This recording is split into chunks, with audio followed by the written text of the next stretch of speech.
अगर आप भी लेना चाहते हैं देश दुनिया की तमाम जानकारी तो आज ही सब्सक्राइब करें हमारे चैनल को। साथ ही नीचे दिए बेल आइकन को जरूर दबाएं ताकि हर अपडेट आप तक पहुंच सके। नमस्कार, आप देख रहे हैं प्रभा साक्षी। मैं हूं आपके साथ अंकित सिंह। कार्यक्रम है चाय पर समीक्षा और हमेशा की तरह इस कार्यक्रम में है प्रभा साक्षी के संपादक नीरज कुमार दुबे जी। सर, बहुत स्वागत है आपका। अच्छा हुआ हम लोग शांत बैठ के ये चर्चा कर रहे हैं, वरना जहां चर्चा होनी चाहिए वहां हंगामा हो रहा है। सर, पूरा का पूरा मामला पेगासस जासूसी को लेकर है। सर, जेपीसी की मांग हो रही है कांग्रेस की तरफ से कि इसकी जांच होनी चाहिए। तमाम हो हल्ला विपक्ष मचा रहा है। ये भी कहा जा रहा है कि सरकार को ये सब पता था, सरकार ने ही करवाया है। पूरा का पूरा मामला है क्या?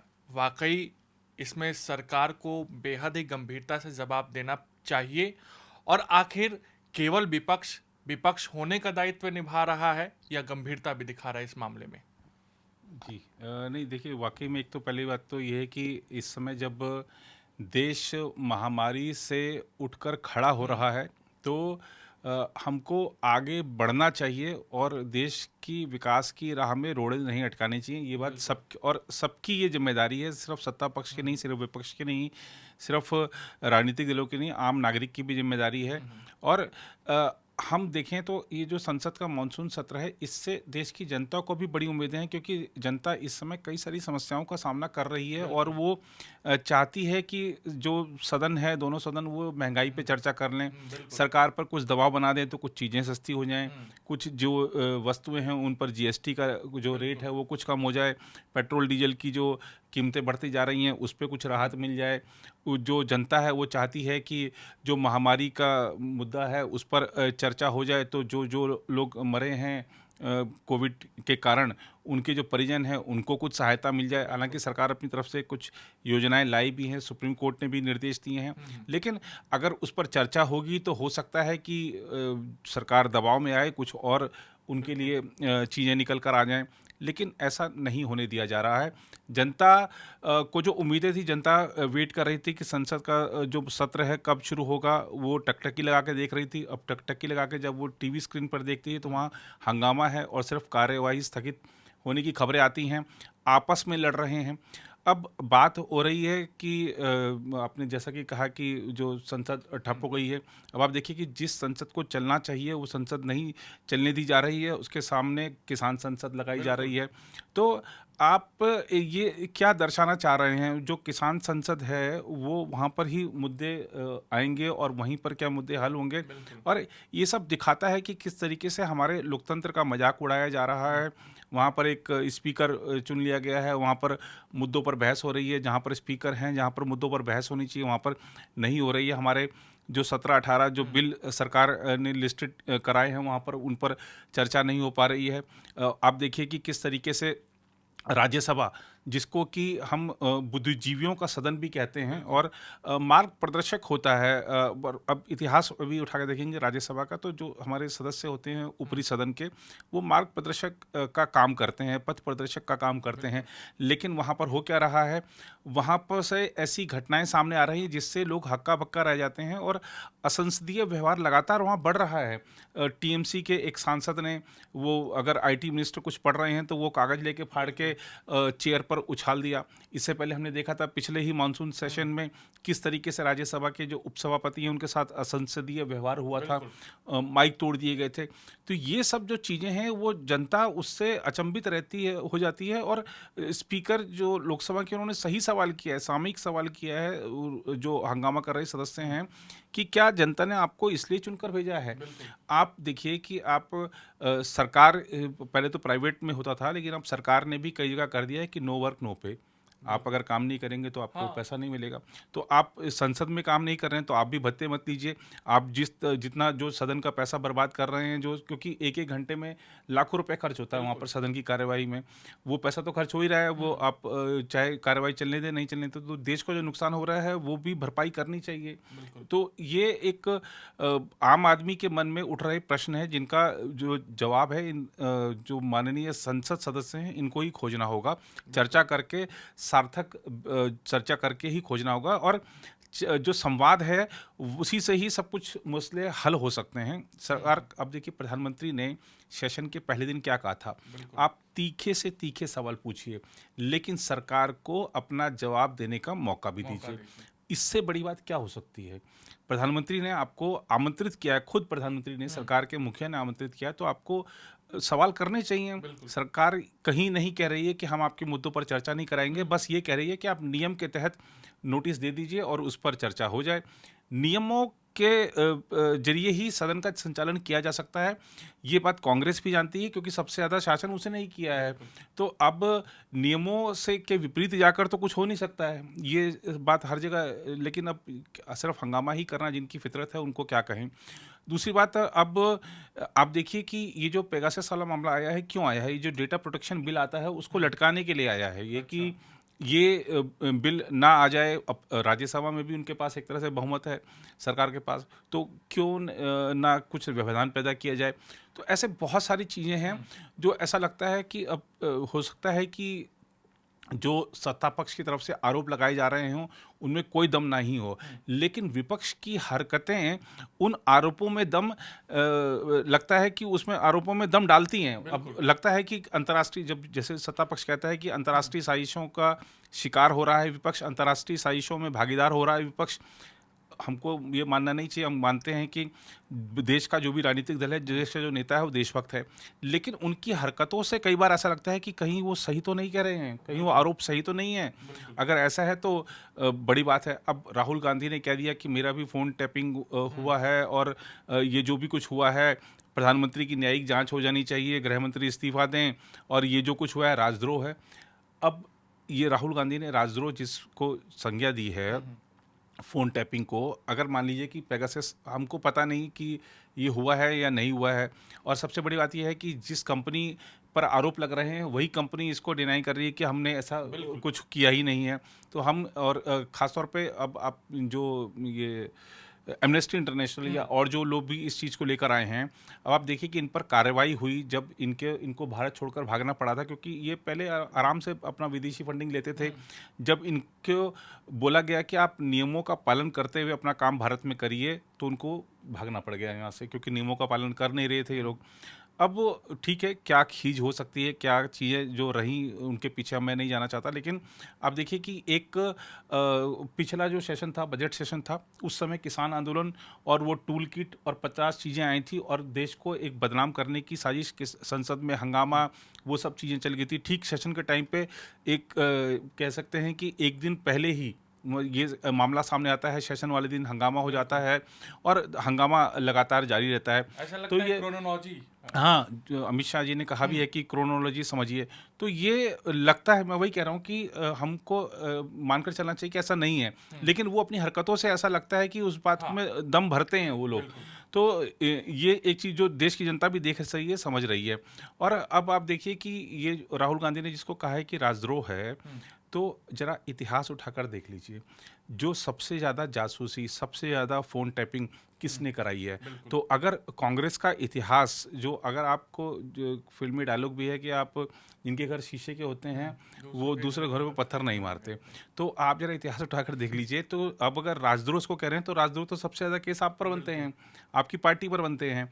और ये ठीक है कि फ़ोन टैपिंग के हमारे यहाँ पे देखिए सरकार ने संसद में जो कहा है, आईटी मिनिस्टर ने संसद में कहा है कि ये जो आरोप हैं वो गलत हैं, और हमारे यहाँ पे एक नियमन है, एक व्यवस्था है, उसके तहत ही कुछ कार्रवाई होती है।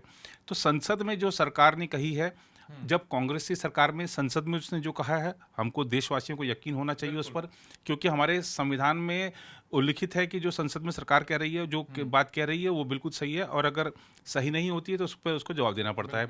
अब बीजेपी की सरकार कह रही तो हम उसको मानते हैं कि हाँ, वो जो संसद में जो कह दिया वो सही है। अब संसद के बाहर कहेंगे तो हम उस पर सवाल उठा सकते हैं, संसद के अंदर जो कहा है वो हम उसको सही मानते हैं।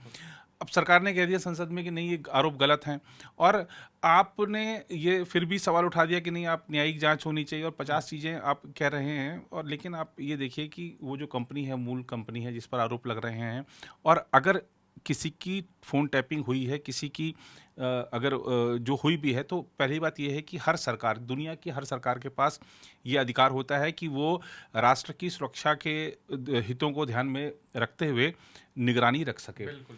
तो अगर वो निगरानी रखी गई भी है, तो उसके कुछ कारण भी हो सकता है रहे हों। बिल्कुल। तो वो आपको सरकार से पूछना चाहिए, सरकार से आपको डायरेक्ट बात करनी चाहिए अगर आपसे जुड़ा मामला है।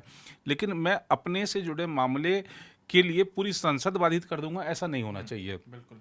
ये और जिसको सरकार भी कह रही है, देखिए आप सरकार के मंत्रियों ने भी कहा है कि जिसको दिक्कत है आप कोर्ट जाइए, कोर्ट में जाके आप केस दायर कीजिए और फिर ये मुद्दा आगे बढ़ने दीजिए। तो क्यों नहीं ऐसा करते? क्यों आप देश की जनता का पैसा बर्बाद करने पर तुले हुए हैं? देश की जनता पहले ही बहुत सारे आर्थिक मोर्चों पर घिरी हुई है। कोरोना ने सबकी जो आर्थिक स्थिति है बिगाड़ के रख दी है। लोग कर्ज में फंस गए हैं, पैसा नहीं है लोगों के पास, नौकरी चली गई है, बहुत सारे मुद्दे ऐसे हैं और उनको बेचारों को आपकी वजह से फिर से सफ़र करना पड़ रहा है। तो ये इस समय जो कुछ विपक्ष कर रहा है, हो सकता है कि अपनी नज़र में या उनको जो अपने कार्यकर्ताओं से फीडबैक मिल रहा हो, वो लग रहा हो कि हम बहुत बढ़िया काम कर रहे हैं। लेकिन देश की जनता देख रही है कि ये गलत काम हो रहा है। देश की संसद को चलने देना चाहिए। जो कामकाज निर्धारित है वो कामकाज पूरा होना चाहिए।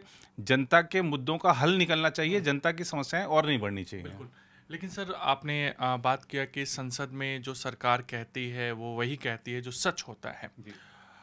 इस सप्ताह संसद में एक सरकार ने ऐसा बयान दिया जिसकी खूब चर्चा हो रही है और वो बयान स्वास्थ्य मंत्रालय से जुड़ा हुआ है कि ऑक्सीजन की कमी से देश में किसी की मौत नहीं हुई है, खास करके दूसरी लहर के दौरान। लेकिन अप्रैल मई का वो महीना, अव्यवस्थाओं का दौर, तड़पती लोगों की तस्वीरें जो हमने देखी, सबने देखी है, हम कैसे यकीन करें कि सर ऑक्सीजन की कमी से किसी की मौत नहीं हुई है? क्या सरकार ने कह दिया और हम मान गए कि ऑक्सीजन की कमी से मौत नहीं हुई है? अगर ऑक्सीजन की इस देश में कमी नहीं थी तो ऑक्सीजन मंगवाया क्यों गया? ऑक्सीजन की इतनी जो सप्लाई हुई उतनी अचानक क्यों बढ़ाई गई?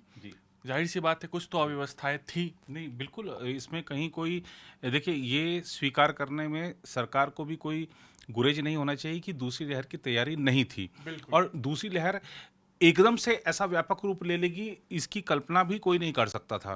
और ठीक है कि हमने जिस हिसाब से जो दूसरे देशों में लहर आई भी थी, दूसरी लहर, तो वहाँ पर भी ऐसे बुरे हाल एकदम से नहीं हो गए थे। तो ये भारत के लिए भी एक सीखने वाली बात थी। और इसमें देखिए अगर कोई गंगा जल भी हाथ में लेके कह दे कि ऑक्सीजन की कमी से कोई मौत नहीं हुई देश में, तो वो नहीं कह सकता है, स्वीकार करने योग्य बात नहीं है वो। और अब जैसा मैंने कहा कि सरकार जो संसद में बोलती है वो सही बोलती है, सच बोलती है। वो सच और वो सही तथ्यों पर आधारित होता है वो। अब हम जानते हैं कि जो स्वास्थ्य है वो राज्य का विषय है, शिक्षा है वो राज्य का विषय है। ऐसे कई सारे विषय हैं जो राज्यों के क्षेत्र में आते हैं। केंद्र उसमें सिर्फ वही बता सकता है जो राज्य से उसको फीडबैक मिला है। अब सेशन से पहले चूंकि सवाल पूछने का भी एक समय होता है। अब केसी वेणुगोपाल जो कांग्रेस के, उन्होंने सवाल पूछा होगा, एक नियत समय पे सवाल पूछा होगा कि भाई ये सेशन शुरू होने से पहले उनको एक सवाल भेजना होता है, कुछ एक प्रक्रिया है दोनों सदनों की। तो अब वहाँ पर जब जवाब उसके लिए मंत्रालय ने जब भी लिखना शुरू किया होगा तो उसके लिए राज्यों से भी जानकारी मांगी गई होगी। और राज्य नियमित रूप से जब से कोरोना आया तब से एक व्यवस्था बनी हुई है केंद्र और राज्यों के बीच समन्वय के आधार पर कि आप जो आंकड़े देते हैं, अब हम देखते हैं रोजाना सवेरे 8 बजे जो स्वास्थ्य मंत्रालय आंकड़े जारी करता है वो अपने उसके सोर्सेस नहीं है, राज्यों से जो उसको जानकारी मिल रही है, कितने नए केस आए, कितने जो उपचाराधीन मरीज हैं, कितने लोग पिछले 24 घंटे में ठीक हुए, कितने की मृत्यु हुई है और कितने लोग ठीक होके घर गए हैं। तो ये जो आंकड़े हैं उनका संयोजन करके वो केंद्र जारी करता है। इसी तरह से जब केंद्र ने जानकारी मांगी तो किसी भी राज्य ने वहाँ पर ये नहीं बताया कि इतने जो लोग मरे हैं ऑक्सीजन से मरे हैं। ऑक्सीजन का असल में हम कह सकते हैं कि ये सिर्फ डेटा ही नहीं दिया गया केंद्र को। तो केंद्र ने सिर्फ यही कहा उस प्रश्न के जवाब में कि हमारे पास इसकी कोई जानकारी नहीं है कि कोई मौत ऑक्सीजन की कमी से हुई है। अब जो राज्य हैं वो ये कह रहे हैं कि केंद्र ने हमसे ये नहीं पूछा था कि ऑक्सीजन की कमी से कितने मरे। तो ये कह सकते हैं कि राजनीतिक जो दल हैं वो कभी कुछ कहते हैं, कभी कुछ कहते हैं, अपनी बात से खुद पलट जाना और ये कह देना कि मेरी बात को तोड़ मरोड़ कर पेश किया गया, इनके लिए बहुत आसान होता है। अब इन्होंने जो स्वास्थ्य राज्य मंत्री हैं उनको फंसा दिया राज्यसभा में, उनसे कहलवा दिया कि कोई मौत ऑक्सीजन की कमी से नहीं हुई। तो ये अगर हम उस बयान को देखें, उस बयान में तथ्यात्मक रूप से कोई गलती नहीं है, क्योंकि आंकड़े के राज्यों से नहीं आए हैं। लोकतंत्र में उस प्रक्रिया के तहत वो दिया गया। तथ्यात्मक रूप से वो ठीक है कि वो वहां से नहीं, लेकिन अगर हम देखें वो वास्तविकता के धरातल पर देखें तो वो बयान सही इसलिए नहीं है क्योंकि ऑक्सीजन की कमी से मौतें हुई हैं। और जो दिल्ली सरकार रोज खबरें आती थी, और ऐसा नहीं सिर्फ भारत में, अगर हम आप इस समय आप दक्षिण पूर्व एशिया में देख लीजिए, आप मलेशिया में, आप म्यांमार में, या आप जो कंबोडिया में, इंडोनेशिया में, वहाँ भी ये हालात हैं, ऐसे ऑक्सीजन की कमी से लोग मर रहे हैं। तो ये इस तरीके की जो चीज़ें हैं, ऐसा नहीं है कि वो कोई सिर्फ भारत के पर ही आपदा पड़ी थी, हर जगह है। तो इसमें कहीं स्वीकार करने में कोई गुरेज नहीं होना चाहिए। और जब हम गलती स्वीकारेंगे तभी तो हम व्यवस्था करेंगे कि आगे ऐसे हालात ना बने। और इसमें अब जैसा कि बीजेपी ने आरोप भी लगाया कि जो दिल्ली हाई कोर्ट में जो एफिडेविट दिया है दिल्ली सरकार ने, उसमें भी कहा है कि ऑक्सीजन की कमी से कोई नहीं मरा।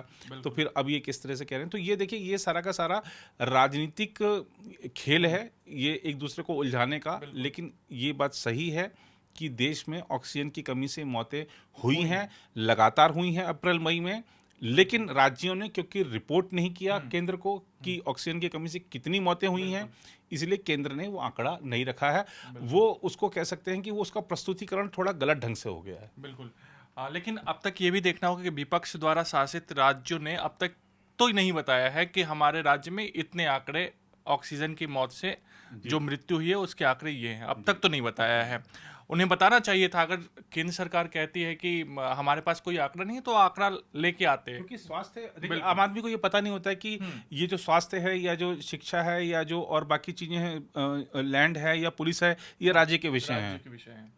बिल्कुल, राज्य के विषय हैं। तो कांग्रेस के विषय पे भी हम सबको आना पड़ता है, क्योंकि कांग्रेस जो है वो हमेशा सुर्खियों में रहती है, और ख़ास करके जो उसके अंदर की जो उठापटक है, गुटबाजी है, उसको लेकर पंजाब में सुलह की स्थिति तो दिख रही है सर, क्योंकि सिद्धू की ताजपोशी हो गई है, चाय पार्टी भी हो गई।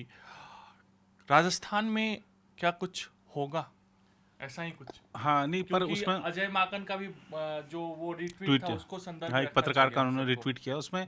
लेकिन हम कह सकते हैं कि देखिए, अगर पंजाब की अगर हम स्थिति देखें तो जो पंजाब भवन में चाय पार्टी हुई शुक्रवार को, अमरिंदर सिंह उसमें शामिल हुए, नवजोत सिंह सिद्धू शामिल हुए। पहली बात तो यह है कि उस चाय पार्टी में अमरिंदर सिंह नवजोत सिंह सिद्धू को बुलाना नहीं चाहते थे, और उस चाय पार्टी में नवजोत सिंह सिद्धू जाना नहीं चाहते थे। अब आप तस्वीरें देखिए, तस्वीरें अपने आप में बहुत कुछ बोल देती हैं।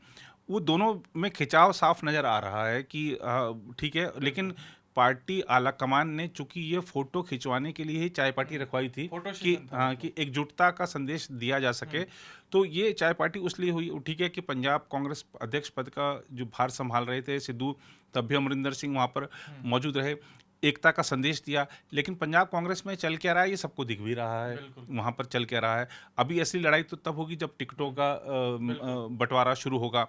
तो और आने वाले दिनों में देखिए, जो सिद्धू की जो प्रवृत्ति है वो फिर से अमरिंदर पर निशाना साधेंगे, और जैसे ही वो ऐसा करेंगे तलवारें वहाँ से भी खींची जाएंगी। और हमने देखा था कि किस तरीके से मुख्यमंत्री के मीडिया सलाहकार ने ट्वीट किया था कि जब तक सिद्धू माफ़ी नहीं मांगेंगे तब तक वो मिलेंगे नहीं। तो दूसरी तरफ से कह दिया गया कि वो सिद्धू माफ़ी नहीं मांगेंगे, आपको मिलना है तो मत मिलिए, नहीं मिलना है तो मत मिलिए।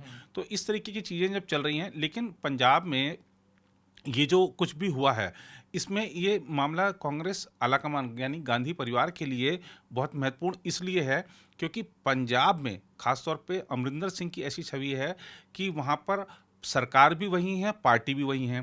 तो ऐसी स्थिति वाले राज्य में यदि गांधी परिवार ने अपना आदेश लागू करवा लिया है तो ये उसकी एक बड़ी कामयाबी है। और वहाँ पे कामयाब हो गया है अगर गांधी परिवार का आदेश, तो ये राजस्थान में भी जरूर होगा ही होगा। और सचिन को इंतजार जो पायलट बनने का है वो शायद जल्दी ही पूरा हो सकता है। गहलोत इस प्रकरण से डर गए हैं। आप गहलोत का जो बधाई उन्होंने दी है नवजोत सिंह सिद्धू को, आप जो ट्वीट पढ़ेंगे तो उसमें उन्होंने लिखा है कि पार्टी के जो भी नियम हैं बाकी सब चीज़ों को भी मानना चाहिए। उस बधाई में एक सीख जैसी बातें कही उन्होंने, खुले दिल से बधाई नहीं दी क्योंकि उनको पता है कि अब राजस्थान की बारी आने वाली है। तो राजस्थान में जरूर आएगी बारी, क्योंकि सचिन पायलट, अब देखिए कांग्रेस के जो अभी वर्तमान नेतृत्व की बात कर रहे हैं, राहुल गांधी, प्रियंका गांधी, इनको पता है कि अब जो नई पीढ़ी है उसको मौका देना पड़ेगा। तो अब उत्तराखंड में भी इन लोगों ने बदलाव किए हैं, तो ठीक है कि वो अनुभव को भी साथ लेकर चलने का एक प्रयास हो रहा है। लेकिन जो युवा पीढ़ी है जानते हैं कि वो इंतजार नहीं करना चाहती है, वो जल्दी सब कुछ चाहती है। तो अब देखना होगा कि जो अब हाल ही में हमने देखा कि सिंधिया छोड़ गए कांग्रेस और जितिन प्रसाद छोड़ गए, तो कांग्रेस जान चुकी है कि हमने अपने युवाओं को आगे नहीं बढ़ाया तो वो पार्टी छोड़ जाएंगे। उनके पास सामने मौके हैं, दूसरे दल उनके लिए खड़े हैं, दरवाजे खोलकर खड़े हैं। तो इसलिए हमको देखने को मिल सकता है कि सचिन पायलट जल्दी ही शायद उनको कुछ मिल जाए, उनका इंतजार खत्म हो जाए।